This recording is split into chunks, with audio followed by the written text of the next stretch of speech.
เดียงเฮ้ยเดียง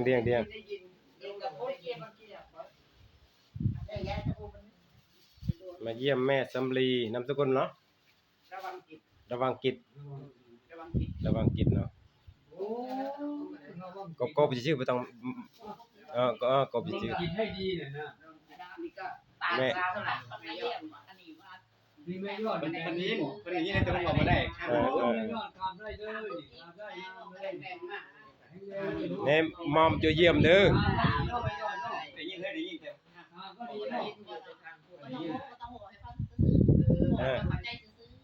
แม่มอมกูบาจะเยี่ยมเด้อบ าจะเยี่ยมแม่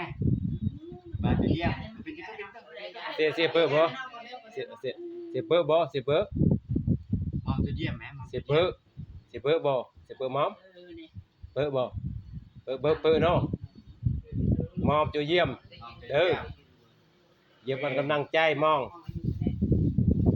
มันมองเกิดเปิ้พุทธเจ้าเด้อเปิ้วัดเปิ้บาเนาะเกิดเปิ้บาเปิ้พุทธเจ้าเด้อ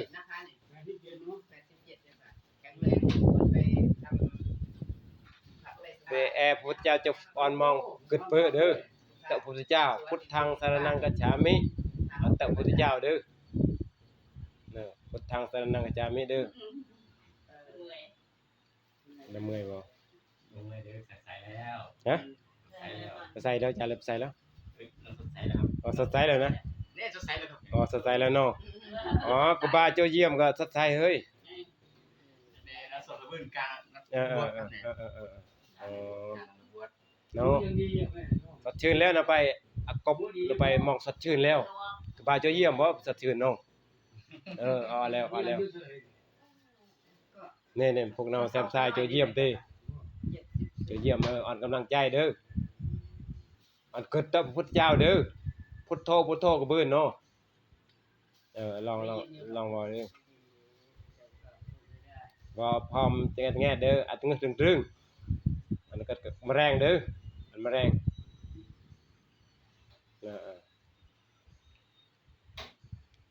เครียดต้องแนะนำมันเอาเด้อเคยบวชเด้มันเอาลึกตะพุทธเจ้าอยู่เราเก่งกันแน่ครับเนี่ยเก่งเนาะครับเราเก่งกันเลยเด้อแอพุทธเจ้าก็ติพึ่งเด้อกุตตะพระพุทธเจ้าอรหังสัมมาสัมพุทโธภควาหรืออรหังก็เบิ่นเลยพุทโธก็เบิ่นเด้อเกิดไปพุทโธคือพุทธเจ้าเด้อสวนกล้วยฮะเนาะพุทโธเด้อพุทธเจ้าแอพุทธเจ้าก็ติพึ่งมองแล้วเกิดพระพุทธเจ้าเนี่ยมองบุญเด้บุญที่ไปเกิดพระพุทธเจ้ามองก็ประกาศปานในโลกประกาศเหาะปานในนึงก็แต่พุทธเจ้ามองก็เกิดบุญเกิดกุศลประกาศกิเลสประกาศปานในตื่นได้ก็แต่พุทธเจ้าก็ลึกแต่เนาะดำเนินเด้อลึกก็เรื่อยกับพุทธเจ้าไปสิรูปพุทธเจ้าอ่อนเบิ่งสิเบิ่งแนวบ่มาสิเบิ่งเนาะปานนั้นเพิ่นฝากกันแล้วนี่บ่ต้องฝากบ่รูปอันนั้นเครียดเบิ่งตบเบิ่งเสียเพื่อแล้วแล้วกัดมือบรรยายร้อนมันจังโอ้ยเก่งว่าให้ขึ้นตัวคันเมื่อกี้เราอันจังงัดเนาะเราอันจังงัดเนาะเราจังงัดเด้อแม่สำลีเด้อแม่โกรงเด้อเดินเราทานไปคันให้ลึกตะพุทธเจ้านะพอหอมไม่ก็ไปตอนนี้ให้ระลึกกึดพระพุทธเจ้าเพื่อรูปพระพุทธเจ้าหรือปานในซ้ำของพุทธเจ้าที่ให้เคยส่องเคยยังงัดเคยเดียงโจมให้ก็ระลึกอันในเพื่อคอยระลึกตะพระพุทธเจ้าเนี่ยไปสิบุญเกิดกุศลเด้อันมาให้เจียสวรรค์เจียเวลาแลเจียหรือพวก็เกิดบุญเกิดกุศลบ่ได้อันมาให้กลัวเอาสมปอเนาะหรือก็โรคกันมาสิซอกหรือแต่พอไม่เกิดปานในรำคาญนึงโรคสิเกิดหรือให้ตะอีนั่นเองก็พอไม่ก็สิมั่นคงไปในธรรมชาติอีกก็นั่นเองเนาะที่เราจะงานไปเรื่องที่ไปกวยไปเคยว่าบุญว่าทานนะแต่ระลึกตะพระพุทธเจ้าเนี่ย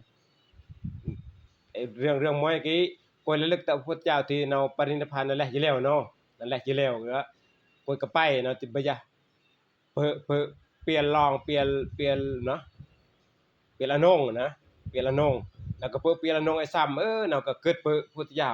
กล้วยไทยแอเปียลบัวเปียลตุกเปียลนะเปียลดาวเรืองเปียลเราซ้ำๆแล้วก็เจียบูชาเจดีย์พระพุทธเจ้าที่เราปรินิพพานนั่นแหละอยู่แล้วนะไอ้นางเนี่ยก็แล้วก็แต่เปียละนงที่เหลืองๆก็ซ้ำเทินแล้วก็ทับใจพอพร้อมหนึงเปี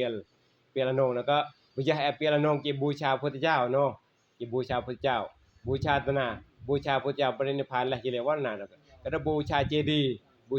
ชาเจดีย์ที่เกิดห่าง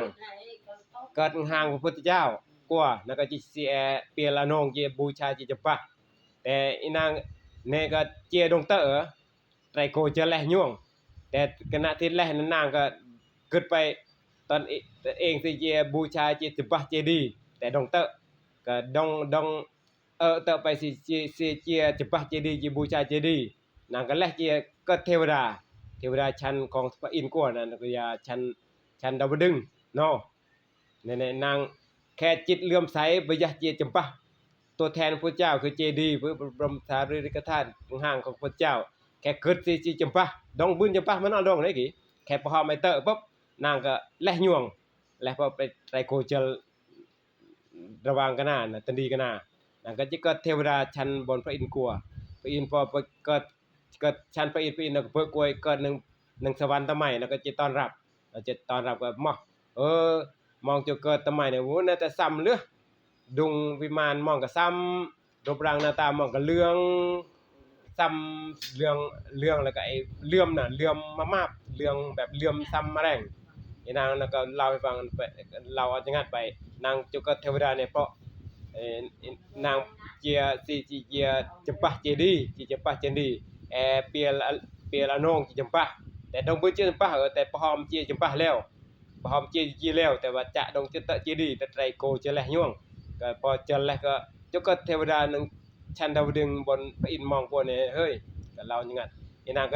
างเทวดาก็เล่าต่อไปคันไอ้นางบืนเจียจำปาเจดีย์บืนเปียละลึกเปียละนงเจียดะบูชาจำปาเจดีย์ระลึกตะพระพุทธเจ้าตอนปัวบนตะเจดีย์แล้วนั้นบุญก็สิกลิ้งว่าแน่สิออกว่าแน่นางก็เว้าดำนี้พระอินทร์ก็ประทับพร้อมว่าโอ้พระพุทธเจ้าเลิศประเสริฐแรงอัศจรรย์แล้วพระพุทธเจ้าแค่กวยเกิดสิจำปาจื้อดงบุญจำปามันดองแค่เกิดไปสิเจจำปาแล้วก็ยะเจียก็และย่วงพระบุญโอกาสบุญจำปามันนั่นก็แค่จิตเลื่อมใสต่อพระพุทธเจ้าจื้อนั่นก็เนาะก็และจะเกิดเทวดากับนางเทพธิดาเนี่ยเพิ่นก็ไปนะก็หยังว่านางฟ้าเนาะและจะเกิดนางฟ้าบื้นเนี่ยแค่ดำเนินก็บื้นก็นางฟ้าแค่พร้อมไปสิจำปาจื้อดงบุญจำปามันนั่นก็และจะเกิดเทวดาเลยเนี่ยพระอินทร์ก็โอ้อัศจรรย์แล้วเลย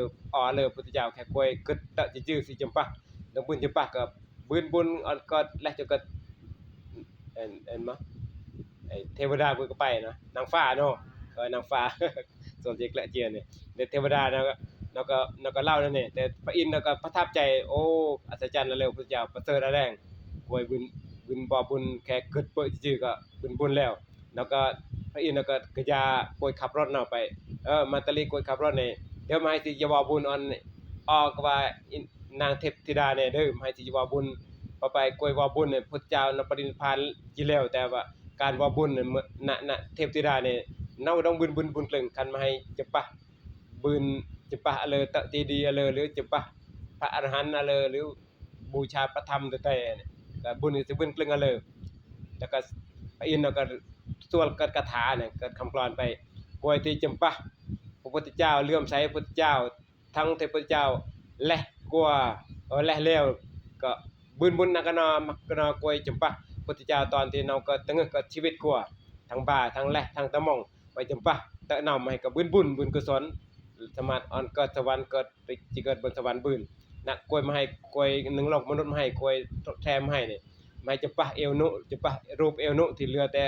ห่างเหลือแต่รูปตัวแทนของเอวนุที่แรกที่แล้วให้จำปะว่าบุญก็บุญตะนักกนาแม่ตะมองกว่าอันนี้ให้ว่าบุญนักกนานี่ให้ว่าบุญตะเอวนุที่แรกที่แล้วก็รูปก็ร่างที่ตัวแทนของอนุอเมมให้ห่างๆนี่เป็นตัวแทนให้จะปะเพื่อว่าบุญนั้นเนาให้กับบุญแล้วบุญกับบุญตะเอวนุที่ให้ว่าตะนั่นน่ะนี่ปานใดว่าบุญอ่อนตะพุทธเจ้าที่นั่นแหละเยียหรือกลัวอยู่กลัวดองกลัวตึงกลัวดองก็ตึงกลัวก็บุญกุศลนั่นก็เนาะในเรื่องกวย บ่บุญตะพุทธเจ้าที่แรกที่แล้วก็ต้องบุญแล้วก็เรื่องมวยก็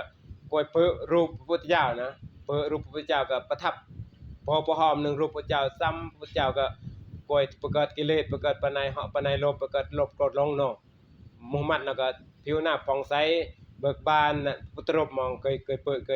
เคยสมัยก่อนเนาะเคยเปิ้มองก็อันเปิ้ไปพุทธเจ้ารูปร่างพระพุทธรูปเนี่ยไอ้ก็ซ้ำมาเลยนะบางคันพร้อมให้ออกให้ก็เสียซ้ำเลยนั่นน่ะก็ซ้ำเสร็จคันพร้อมให้พอออกก็เสียก็บ่ค่อยซ้ำมาไหนควรพร้อมให้จิตเลื่อมใสไอ้ก็สิซ้ำสิเลื่อมมากๆมาเลยนะอันนี้มองก็พยายามว่าจิตเลื่อมใสต่อพระเจ้าก็เรื่องที่ไปกวยเปิ้พุทธเจ้าก็กวยมวยนะก่อนก็แน่นวัยรุ่นนะอายุ7ตั้งแต่ปัดก็มอเนี่ยแต่ตั้งแต่อีเนี่ยสิแลแล้วอันนี้ในบุญเนาะก็อ่อนพระพุทธเจ้าจะโปรดเนานะไอ้กวยในตะอีเกิดอัมพฤกษ์อัมพาตยลบืนนั้นมองเนี่ยแต่มองดงเลอะเตบืนนั่นแหละแต่กี้เตะกล้องซะแล้วยิงกล้องซะแล้วมิคดอย่างเดียวบ่ได้เดียวมันน่ะมืออย่างเลยความนอกพระบืนเลยแต่เนี่ยพระพุทธเจ้าจะโปรดนะสิเลอะเตะจังปะแล้วก็เลอะจังปะพระบืนเพราะเตะกล้องเตะไอ้แลแล้วสิเลอะเตะพระบืนแล้วก็เปิ้แค่มัดแล้วก็เลื่อมใสพร้อมที่พระพุทธเจ้าเลื่อมใสยินดีบูชาพระเจ้าหนึ่งพร้อมนะพอนะพระเจ้าก็ปลื้มใจยินดีก็จิตเลื่อมใสหนึ่งพระเจ้าศรัทธาหนึ่งพระเจ้าก็เจียตาเนาอันนั้นเปิดดังกี้แล้วก็พอเราเจียเสียพระเจ้าจนสัดมัดแล้วแล้วก็แหละจิก็เทวดาเลยนะในกวยเปิดพระเจ้าก็เปิดตอนพระเจ้าก็ตึงกวนเนี่ยก็บุญกุศลวันนั้นแหละจิก็เทวดาทันทีนะจิเกิดก็เทวดาก็อ่อนนอกบุญกุศลพอก็เทวดาก็แล้วเกิดโอกาสโจปตะพุทธเจ้าอ่อนโจบอยพุทธเจ้าโจบอยอนุอเมหนึ่งโลกมนุษย์นะโจบอยพระเจ้าอธิษฐานอ่อนโจนะพอโจปุ๊บพุทธเจ้าก็ตรัสแสดงธรรมอันจังงั้นนะเทวดาที่ไปเปิ้พุทธเจ้าแล้วก็แลจิก็เทวดาแล้วก็เจอจังงั้นธรรมพุทธเจ้าก็ตรัสว่ากวยเปิ้พุทธเจ้ามืออย่างเปิ้พุทธเจ้ายืมไปเคยอ่อนตานไปเคยบ่บุญใส่บาตรนอนไปเคยจังงั้นทำไปเคยรักษาศีลมานอนแต่ว่าบ่ฮอมในเลื่อมใสเคารพนับถือพระเจ้าศรัทธาเลื่อมใสก็และเจต้องเกิดโอกาสบุญก็สวรรค์แล้วก็บุญจังงั้นทำพระเจ้าตอนก็เทวดาแล้วเจอจังงั้นทำพระเจ้าแสดงไปกวยที่อาศัยพระเจ้าแล้วก็บุญกุศลและที่ก็เทวดาผู้แม่นมวยเนี่ยบาเนี่ยเฉพาะมองเนี่ยบ่แม่นเฉพาะก่อนคะแนนนี่กวยที่อาศัยพระเจ้าพระเจ้าแล้วก็เลื่อมใสเนี่ยก็และที่แล้วจิก็เทวดานับผู้ทั่วเลยกลึงแรงมื้อร้อยมื้อหมื่นมื้อแสนมื้อล้านมื้อโกดก็นับผู้เบิ่นก็กลึงกันแน่ตื่นพระเจ้าก็ตัดแน่เทวดาที่และจะพอไปเลื่อมใสพระเจ้าก็จังัดพระเจ้าแสดงธรรมนั่นก็บรรลุโสดาบันเสร็จกิเลสมื้ออย่างตื่นอันนี้ในบุญกุศลที่ให้เกิดจิตเลื่อมใสระลึกต่อพระพุทธเจ้าบุญให้ก็เกิดเลยมองก็พยายามระลึกต่อพระพุทธเจ้าเด้อเนาะจังงั้นบ่เนาะมันจังงั้นล่ะอ๋อจังงั้นเด้อแต่มันนนจิงิดมัดเบี้ยจิมัดไอ้บุญกุศลก็เกิดเด้อแล้วก็แอบุญกุศลอ่อนมองบุญจังงัดมองอ่อนกึดต่อพระพุทธเจ้ากึดต่อวัดต่อวาต่อบุญทานที่เคยบ่บุญบ่กุศลเสียนเอวนุเอวแม่นี่ก็เป็นบุญเสร็จเด้ปานใดที่ให้ว่าปานใดออกปานใดซ้ำนึงกุยกีนึงก่อนนึงเจ้าตอนนี้อากบเบิ่งมานี่ก็มองเสียนเนาโจก็มองก็กึดเปิ้ปานใดออกปานใดซ้ำแล้วกึดเปิ้ปานใดที่อาเครียดไอ้ตรงกบเบิ่งมองมันก็กบเกิดบุญเกิดกุศลนึงเสียนแม่นี่ก็กตัญญูเนี่ยมันก็เปิ้ไปก่อนก็กตัญญูก็กวยอ่อนนั่นเนาะมันก็กึดปานใดกรับอย่างนั้นมันก็แล้วแต่อันไหนกึดมันก็สิบุญกุศลนึงปานใดกึดไปจิตที่ตั้งไว้ดีก็อ่อนกล้วยที่ติดจิตตั้งไว้ดีกึดปานใดนี่ก็นำไปสู่สุคตินะสุคติโลกสวรรค์ก็สิเกิดแต่กล้วยเกิดบุญเกิดกุศลแปลว่าคิดดีตั้งจิตไว้ดีเนาะประมาณนี้เนาะก็จะฝากมองเด้อจังงั้นเด้อไอ้เจกึดมิจังงั้นมิกึดตะพุทธเจ้าเรื่อยๆนะกึดเตะปานใดที่มองเคยบ่นึงก่อนนึงเจ้านึงวัดนึงว่าเปิ้ปานใดของก่อนเจ้าคือแต่ปานใดเด้ปานใดบ่ก็มันก็จะตาบ่เนื้อลาบ่เนื้อโดดทั้งร้อยปานใดก็โดดทั้งปานนี้อันกลัวแต่1ปานใดเด้อคือแต่ปานใดเด้อก็แต่พุทธเจ้าแต่วัดแต่ว่าแต่ปานใดที่มองบุญบ่หรือก่อนเจ้าที่บุญบ่เด้อแบบนี้เนาะเย็นแม่นเนาะสาธุนึงพร้อมเด้อ เอาจะแงะจะเงิมแร่บืนเอาจิตใจเข้มแข็งเกิดพระพุทธเจ้าก็ติพึ่งเกิดปานายอก็ติพึ่งทางพระหอมทางทางไตหมอกก็ดำเนินว่าเนาะสาธุสาธุสาธุอนุโมทามิอาจารย์หลานหรือว่าย ายน่ะ ยอดไง ยอดบ่ นี่ หลานมาฮื้อลูกชาย ลูกดิ ลูกชาย ลูกแก้วลูกแหวน นี่ก็ไม่ได้ยินเหมือนกันหรอก แม่นบ่ ไม่ค่อยได้ยิน แม่นบ่ ก็ต้องให้ท่านไปเอารูปไปกราบหน่อยอันนี้ก็ให้ไม่ใช่ให้เกียรติกราบจ้ะค่ะเพราะว่าเป็นเป้าของเราแล้วครับกราบด้วยเนาะกราบแท่นแม่คิดรึกเอา แล้วก็ มองหน้าท่าน À, เป้าหมายข ก็ องเรา บูชาเด้อ เป้าหมาย พุทธบูชาธรรมบูชาบูชากราบไหว้บูชาฝากบุญเองแล้วก็บุญฝากแม่ทั้งส่วนเราแม่จังนั้นทบทวนไปได้ออกไปทำหน่อยอ่านธรรมะจังนั้นบืนเปิดธรรมะจังนั้น ก็กราบทุกเช้าทุกเย็นทุกเที่ยง กราบเพลเดี๋ยวฝากรูปพุทธเจ้าออนกบออนจอยมองเด้อรูปพุทธเจ้าเด้อ ยิ้มเลยเนาะ ก็เปิดออนก็ ดีใจเลย อันนี้ครับรูป แม่ นี้ จับ เลย แม่จับ แล้วก็เนี่ย นี่ครับรูปมันครับรูปนี้มาก่อนไหม ก่อน อันไหนครับรูปครับรูป บุญสอนพุทธเจ้าพุทธเจ้าเด้อพุทธเจ้าพุทธเจ้า จำได้ก็จะ ทำได้เลยเนาะ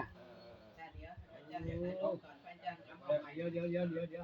ใหม่ไปจังจะยึดไป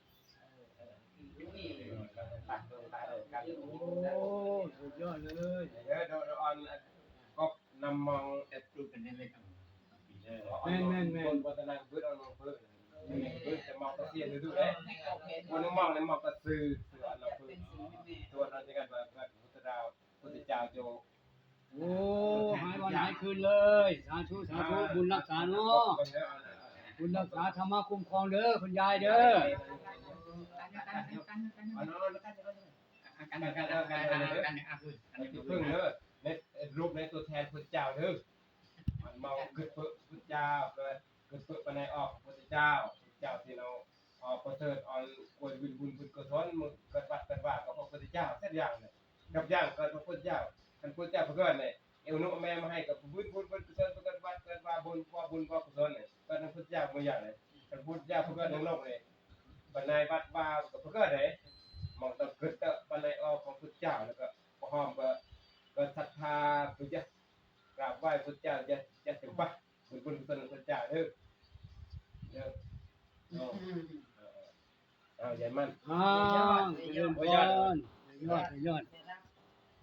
มาครับโอ้ยจะให้สุขภาพแข็งแรงเด้อยายเด้อ ปักดึงดองมวยตั้งไงรอยดองส่วนเราจะงัดเด้อ เจ้าไม่ถูกคนบุญเจ้าแอ่อะไรยอมไม่บอก ยอดสมชื่อเลยเนี่ยยอด ยอดเนาะ สมชื่อเลย ผักเนี่ยได้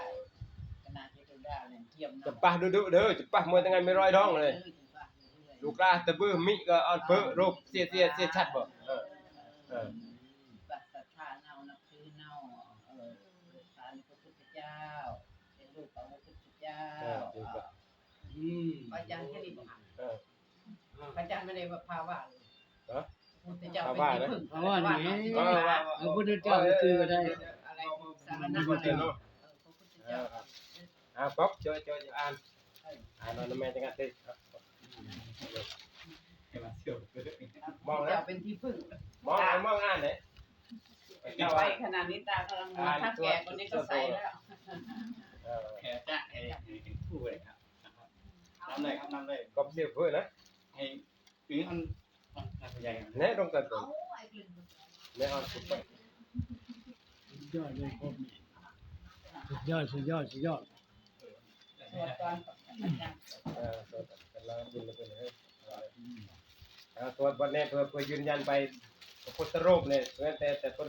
พระเจ้าปรินิพพานดีละเกินเนี่ยเป็นตัวแทนน้องๆให้จำป้าให้จิตเลื่อมใสเกินแต่พระเจ้าให้บุญมาขนาดพระเจ้า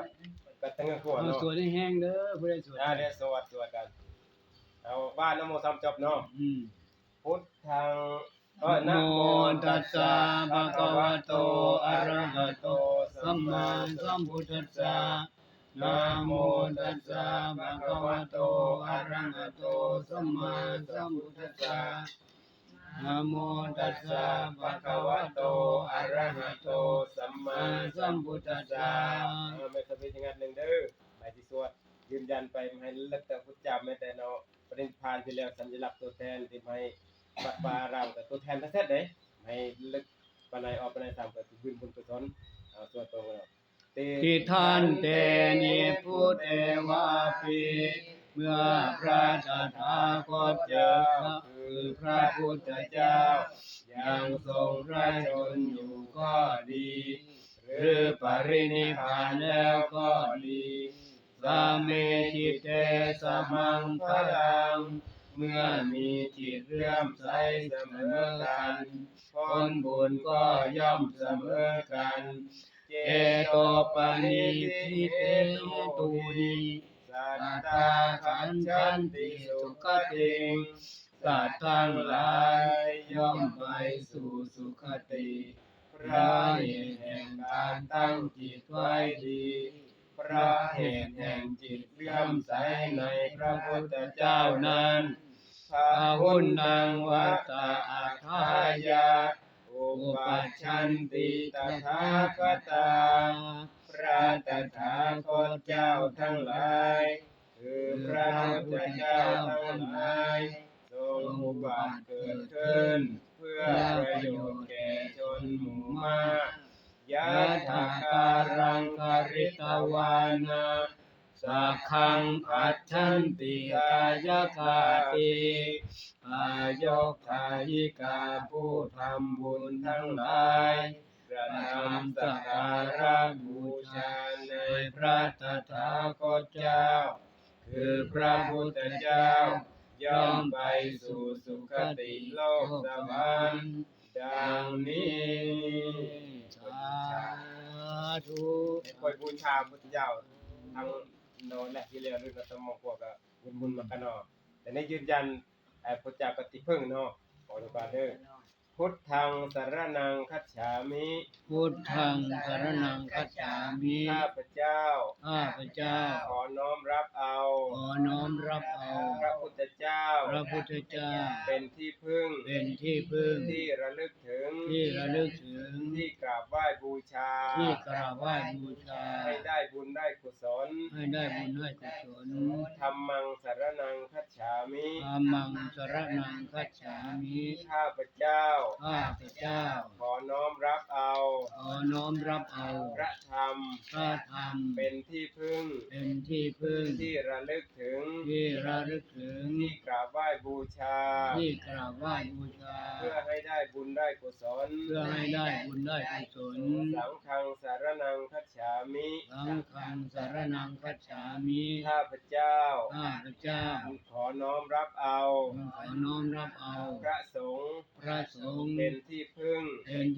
งที่ระลึกถึงที่กราบไหว้บูชาเพื่อให้ได้บุญได้กุศลทุติยมปีพุทธังสรณังคัจฉามิทุติยมปี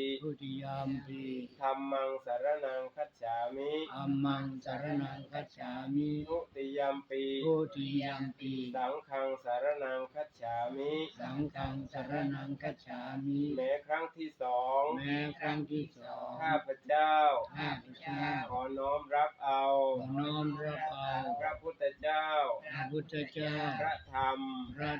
พระสงฆ์เป็นที่พึ่งที่ระลึกถึงที่กราบไหว้บูชาเพื่อให้เกิดบุญกุศลตติยมปีพุทธังสรณังคัจฉ ามิ พุทธังสรณังคัจฉามิ ตติยัมปี ตติยัมปิ ธัมมังสรณังคัจฉามิ ธัมมังสรณังคัจฉามิ ตติยัมปี ตติยัมปิ สังฆังสรณังคัจฉามิ สังฆังสรณังคัจฉามิ แม้ครั้งที่สาม แม้ครั้งที่สาม ข้าพเจ้า ข้าพเจ้า ขอน้อมรับเอา ขอน้อมรับเอา พระพุทธเจ้า พระพุทธเจ้า พระธรรม พระธรรม พระสงฆ์ พระสงฆ์ เป็นที่พึ่ง เป็นที่พึ่ง ที่ระลึกถึง ที่ระลึกถึง ที่กราบไหว้บูชา ที่กราบไหว้บูชา ให้ได้บุญได้กุศล ให้ได้บุญได้กุศล พุทโธเมนาโถ พุทโธเมนาโถ พระพุทธเจ้าเป็นที่พึ่งของข้าพเจ้า พุทธเจ้าเป็นที่พึ่งของข้าพเจ้า ธัมโมเมนาโถ ธัมโมเมนาโถ พระธรรมเป็นที่พึ่งของข้าพเจ้า พระธรรมเป็นที่พึ่งของข้าพเจ้า สังโฆเมนาโถ สังโฆเมนาโถ พระสงฆ์เป็นที่พึ่งของข้าพเจ้า พระสงฆ์เป็นที่พึ่งของข้าพเจ้า ตั้งแต่บัดนี้ ตั้งแต่บัดนี้ เป็นต้นไปเถิด เป็นต้นไปเถิดสาธุสาธุสาธุหายทุกข์โศกโรคเป็นภัยเด้อบัดนี้ แม่ยอดเดี๋ยวบอกลูกสาวกราบ